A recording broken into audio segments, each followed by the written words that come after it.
ఎందుకురా ఇట్లాంటి ఇబ్బందుల్లో పడేశావు? నా మానాన్ని నేనుంటే బలవంతంగా నన్ను పోలీసు బండి ఎక్కించావు కదా. నిన్ను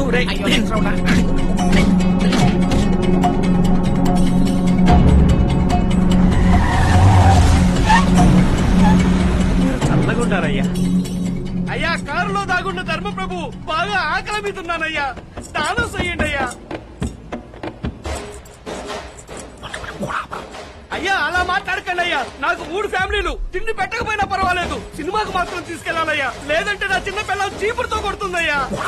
అలా మాట్లాడకండి, దానం చేయండి, దానం చేయండి మహాప్రభు, మీకు పుణ్యం ఉంటుంది.